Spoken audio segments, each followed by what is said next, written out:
सिद्धेश्वर संहिता अध्याय 13 प्रारंभ।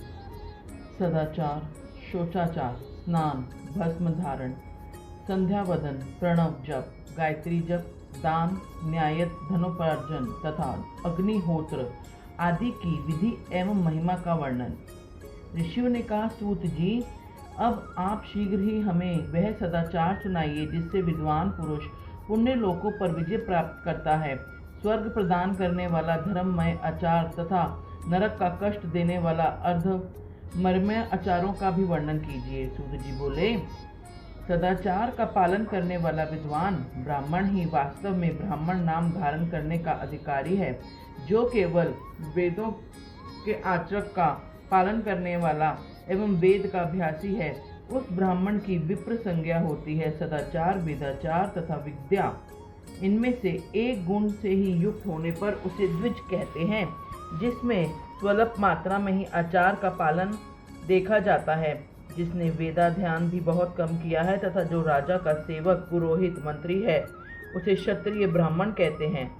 जो ब्राह्मण कृषि तथा वाणिज्य कर्म करने वाला है और कुछ कुछ ब्राह्मणोचित आचरण का भी पालन करता है, वह वैश्य ब्राह्मण है। तथा जो स्वयं ही खेत जोतता है, उसे शूद्र ब्राह्मण कहा गया है। जो दूसरों के दोषों को देखने वाला और परद्रोही है, उसे चांडाल द्विज कहते हैं। इसी तरह क्षत्रियों में भी जो पृथ्वी का पालन करता है, वह राजा है। दूसरे लोग राजत्वहीन क्षत्रिय माने गए हैं। वैश्य में भी जो धान्य आदि वस्तुओं का क्रय विक्रय करता है, वह वैश्य कहलाता है। दूसरों को वाणिक कहते हैं। जो ब्राह्मणों, क्षत्रियों तथा वैश्यों की सेवा में लगा रहता है, वही वास्तव में शूद्र कहलाता है। जो शूद्र हल जोतने का काम करता है, उसे वृषल समझना चाहिए। सेवा, शिल्प और कर्षण से भिन्न वृत्तिका का आश्रय लेने वाला शूद्र दस्यु कहलाता है। इन सभी वर्णों के मनुष्य को चाहिए कि वे ब्रह्म मुहूर्त में उठकर पूर्वाभिमुख हो। सबसे पहले देवताओं का, फिर धर्म का, फिर अर्थ का, उसकी प्राप्ति के लिए उठाए जाने वाले कलशों का तथा आय और व्यसक भी चिंतन करें। रात के पिछले पहर को उष काल जानना चाहिए। उस अंतिम पहर का जो आधा या मध्य भाग है, उसे संधि कहते हैं। उस संधि काल में उठकर द्विज को मल मूत्र आदि का त्याग करना चाहिए। घर से दूर जाकर बाहर से अपने शरीर को ढके रखकर दिन में उत्तराभिमुख बैठकर मल मूत्र का त्याग करें। यदि उत्तराभिमुख बैठने में कोई रुकावट हो तो दूसरी दिशाओं की ओर मुख कर बैठें। जल, अग्नि, ब्राह्मण आदि तथा देवताओं का सामान बचाकर बैठें।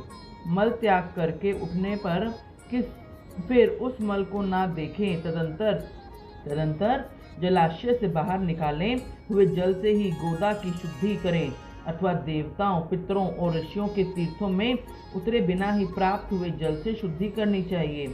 गोदा में 7, 5 या 3 बार मिट्टी लगाकर उसे धोकर शुद्ध करें। लिंग में ककोड़े के फल के बराबर मिट्टी लेकर लगाएं और उसे धो दें, परंतु गोदा में लगाने के लिए 1 पसर मिट्टी की आवश्यकता होती है। लिंग और गोदा की शुद्धि के पश्चात उठकर अन्यंत्र जाए और हाथ पैरों की शुद्धि कर 8 बार कुल्ला करें। जिस किसी वृक्ष के पत्ते से अथवा उसके पतले काष्ठ से जल के बाहर दत्वन करना चाहिए। उस समय तर्जनी उंगली का उपयोग ना करें। यह दंत शुद्धि का विधान बताया गया है।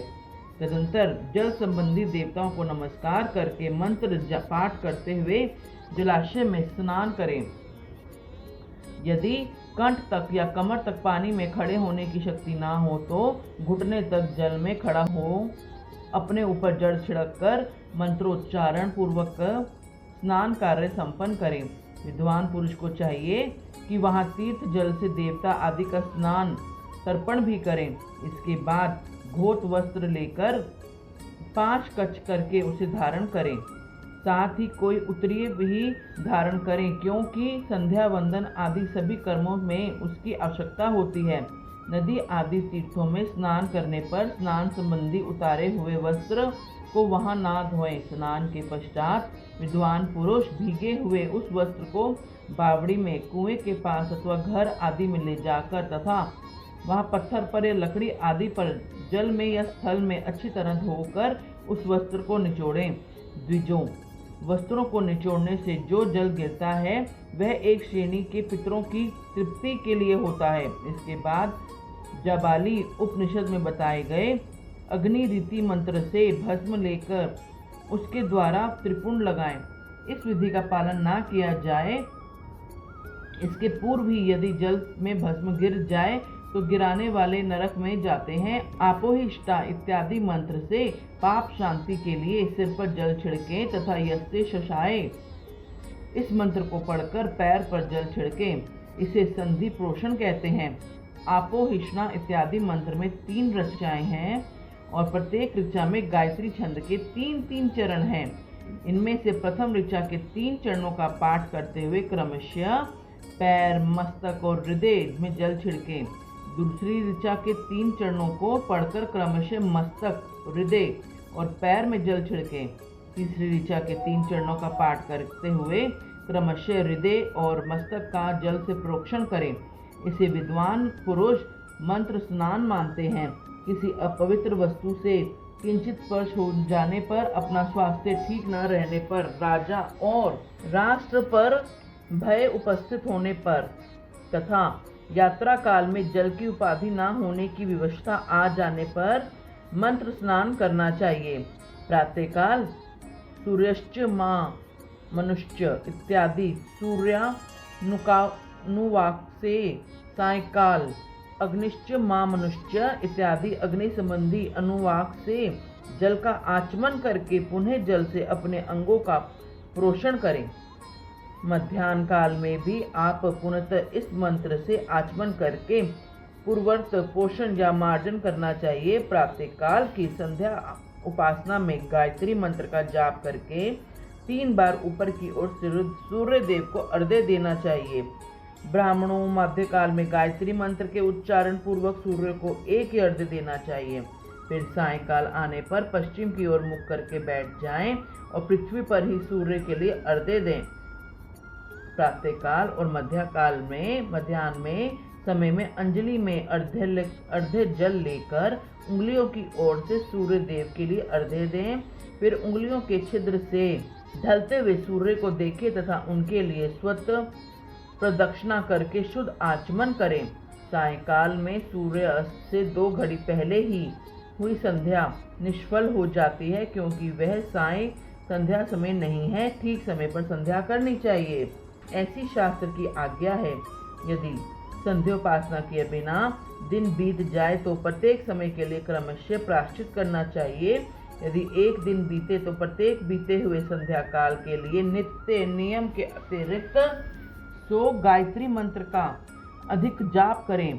यदि नित्य कर्म के लुप्त हुए 10 दिन से अधिक बीत जाएं तो उसके प्रायश्चित के रूप में 1 लाख गायत्री का जप करना चाहिए। यदि 1 मास तक नित्य कर्म छूट जाए तो पुनः अपना उपनयन संस्कार कराएं। अर्थ सिद्धि के लिए ईश, गौरी, कार्तिकेय, विष्णु, ब्रह्मा, चंद्रमा और यम का तथा ऐसे ही अन्य देवताओं का भी शुद्ध जल से तर्पण करें। फिर तर्पण कर्म को ब्राह्मण करके शुद्ध आचमन करें। तीर्थ के दक्षिण प्रशस्त मठ में, मंत्रालय में, देवालय में, घर में अथवा अन्य किसी नियत स्थान में आसन पर स्थिरता पूर्वक बैठकर विद्वान पुरुष अपनी बुद्धि को स्थिर करें और संपूर्ण देवताओं को नमस्कार करके पहले प्रणव का जप करने के पश्चात गायत्री मंत्र की आवृत्ति करें। प्रणव के अ, उ और म इन तीनों अक्षरों से जीव और ब्रह्मा की एकता का प्रतिपादन होता है। इस बात को जानकर प्रणव ओम का जप करना चाहिए। जप काल में यह भावना करनी चाहिए कि हम तीनों लोकों की सृष्टि करने वाले ब्रह्मा, पालन करने वाले विष्णु और संहार करने वाले रुद्र की जो स्वयं प्रकाश चिन्मय है उपासना करते हैं। यह ब्रह्म स्वरूप ओंकार हमारी कर्म इंद्रियों और ज्ञानेंद्रियों की वृत्तियों को, मन की वृत्तियों को तथा बुद्धि वृत्तियों को सदा भोग और मोक्ष प्रदान करने वाले धर्म एवं ज्ञान की ओर प्रेरित करे। प्रणव के इस अर्थ का बुद्धि के द्वारा चिंतन करता हुआ जो इसका जप करता है वह निश्चय ही ब्रह्म को प्राप्त कर लेता है। अथवा अर्थानुसंधान के बिना भी प्रणव का नित्य जप करना चाहिए। इससे भ्रांतों की पूर्ति होती है। भ्रांतों की पूर्ति के लिए श्रेष्ठ ब्राह्मण को प्रतिदिन प्रातः काल 1 सहस्त्र गायत्री मंत्र का जाप करना चाहिए। मध्यकाल में 100 बार और सायकाल में 28 बार जप की विधि है। अन्य वर्ण के लोगों को अर्थात क्षत्रिय और वैश्य को तीनों संध्याओं के समय यथा साध्य गायत्री जप करना चाहिए। शरीर के भीतर मूलाधार, स्वाधिष्ठान, मणिपुर, अनाहत, आज्ञा और सहस्त्रार ये 6 चक्र हैं। इनमें से मूलाधार से लेकर सहस्त्रार तक 6 स्थानों में क्रमशः विदेश्वर, ब्रह्मा, विष्णु, ईश, जीवात्मा और परमेश्वर स्थित हैं।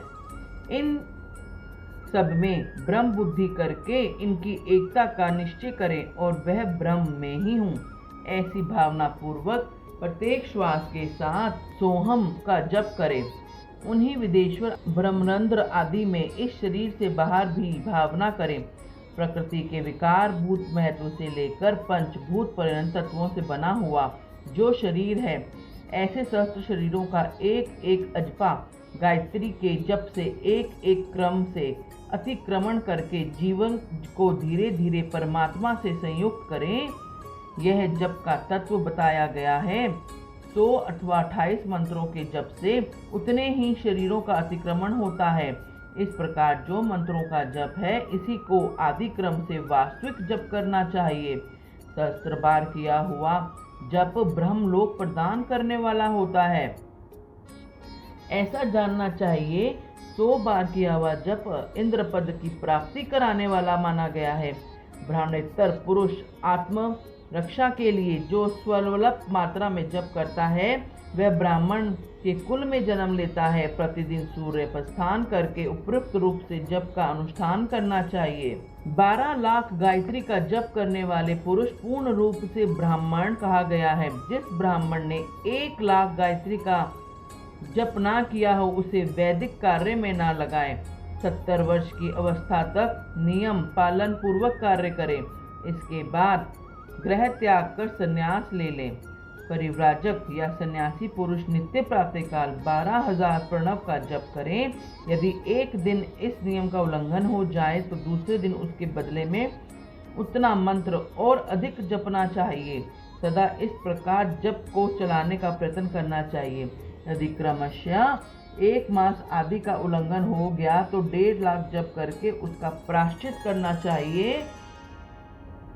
इससे अधिक समय तक नियम का उल्लंघन हो जाए तो पुनः नए सिरे से गुरु से नियम ग्रहण करें। ऐसा करने से दोषों की शांति होती है, अन्यथा वह रोर्व नरक में जाता है। जो सकाम भावना से युक्त गृहस्थ ब्राह्मण है, उसी को धर्म अथवा अर्थ के लिए यत्न करना चाहिए। मुमुक्षु ब्राह्मण को तो सदा ज्ञान का भी अभ्यास करना चाहिए। धर्म से अर्थ की प्राप्ति होती है, अर्थ से भोग सुलभ होता है, फिर उस भोग से वैराग्य की संभावना होती है। धर्म पूर्वक उपार्जित धन से जो भोग करता है, उससे एक दिन अवश्य वैराग्य का उदय हो जाता है। धर्म के विपरीत अर्थ में उपार्जित हुए धन के द्वारा जो भोग प्राप्त होता है, उससे भोगों के प्रति आसक्ति उत्पन्न होती है। मनुष्य धर्म से धन पाता है, तपस्या से उसे दिव्य रूप की प्राप्ति होती है। कामनाओं का त्याग करने वाले पुरुष को अंतःकरण शुद्धि होती है। उस शुद्धि से ज्ञान का उदय होता है, इसमें संशय नहीं है। सतयुग आदि में तप को ही प्रशस्त कहा गया है, किंतु कल युग में द्रव्य साध्य धर्म दान आदि अच्छा माना गया है। सतयुग में ध्यान से, त्रेता में तपस्या से और द्वापर में यज्ञ करने से ज्ञान की सिद्धि होती है, परंतु कल युग में प्रतिमा की पूजा से ज्ञान लाभ हो जाता है। अधर्म हिंसा रूप है और धर्म सुख स्वरूप है। अधर्म से मनुष्य दुख पाता है, धर्म से वह सुख एवं अबुद्धि का भागी होता है। दुराचार से दुख प्राप्त होता है और सदाचार से सुख। अतः भोग और मोक्ष की सिद्धि के लिए धर्म का उपार्जन करना चाहिए। जिसके घर में कम से कम 4 मनुष्य हैं, ऐसे कुटुंबी ब्राह्मण को जो 100 वर्ष के लिए जीविका देता है उसके लिए वह दान ब्रह्मलोक की प्राप्ति कराने वाला होता है। 1 सहस्त्र चंद्रायण व्रत का अनुष्ठान ब्रह्मलोक दायक माना गया है। जो क्षत्रिय 1 सहस्त्र कुटुंब को जीविका और आवास देता है उसका वह कर्म इंद्रलोक की प्राप्ति कराने वाला होता है। 10,000 कुटुंब को दिया हुआ आश्रय दान ब्रह्मलोक प्रदान करता है। दाता पुरुष जिस देवता को सामने रखकर दान करता है अर्थात वह दान के द्वारा जिस देवता को प्रसन्न करना चाहता है उसी का लोक उसी को प्राप्त होता है। यह बात देववेता पुरुष अच्छी तरह जानते हैं। धनहीन पुरुष सदा तपस्या का उपार्जन करते हैं क्योंकि तपस्या और तीर्थ सेवन से अक्षय सुख प्राप्त मनुष्य उसका उपभोग करता है। अब मैं न्यायत धन के उपार्जन की विधि बता रहा हूँ।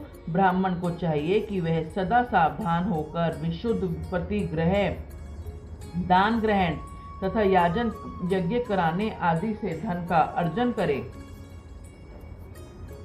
क्षत्रिय बाहुबल से धन का उपार्जन करे और वैश्य कृषि एवं गोरक्षा से न्यायोपार्जित धन का दान करने से दाता को ज्ञान की सिद्धि प्राप्त होती है।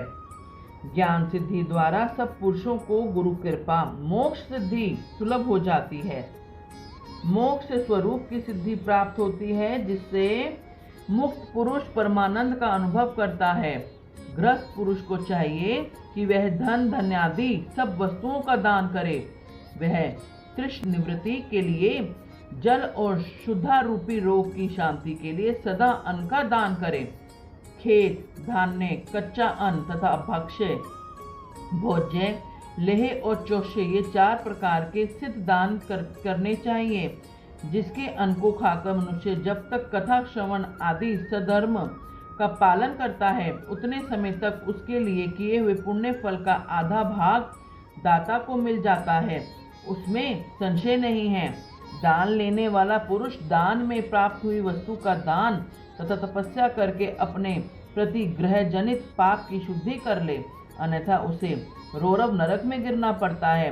अपने धन के 3 भाग करे, एक भाग धर्म के लिए, दूसरा भाग वृद्धि के लिए तथा तीसरा भाग अपने उपभोग के लिए। नित्य नैमित्तिक और काम्य ये तीनों प्रकार के कर्म धर्मार्थ रखे हुए धन से करें। साधक को चाहिए कि वह वृद्धि के लिए रखे हुए धन से ऐसा व्यापार करे जिससे उस धन की वृद्धि हो तथा उपभोग के लिए रक्षित धन से हितकारक परिमित एवं पवित्र भोग भोगे। खेती से पैदा किए हुए धन का 10वां अंश दान कर दें, इससे पाप की शुद्धि होती है। शेष धन से धर्म वृद्धि एवं उपभोग करें, अन्यथा वह रौरव नरक में पड़ता है अथवा उसकी बुद्धि पापपूर्ण हो जाती है या खेती में ही चौपट हो जाती है। वृद्धि के लिए किए हुए व्यापारों में प्राप्त हुए धन का 6वां भाग दान कर देने से योग्य है। बुद्धिमान पुरुष अवश्य उसका दान करे। विद्वानों को चाहिए कि वह दूसरों के दोषों का बखान न करें। ब्राह्मणों दोषवश दूसरों की सुने या देखें, छिद्र को भी प्रकट ना करें। विद्वान पुरुष ऐसी बात ना कहें जो समस्त प्राणियों के हृदय में रोष पैदा करने वाली हो। ऐश्वर्य की सिद्धि के लिए दोनों संध्याओं के समय अग्निहोत्र कर्म अवश्य करें। जो दोनों समय अग्निहोत्र करने में असमर्थ हों वह एक ही समय सूर्य और अग्नि को विधि पूर्वक दी हुई आहुति से संतुष्ट करे। चावल धान्य घी फल कंद तथा हविष्य इनके द्वारा विधि पूर्वक स्थाली पाक बनाए तथा यथोचित रीति से सूर्य और अग्नि को अर्पित करे।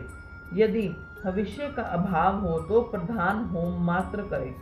सदा सुरक्षित रहने वाली अग्नि को विद्वान पुरुष अजस्त्र की संज्ञा देते हैं अथवा संध्या काल में जप मात्र या सूर्य की वंदना मात्र कर लें।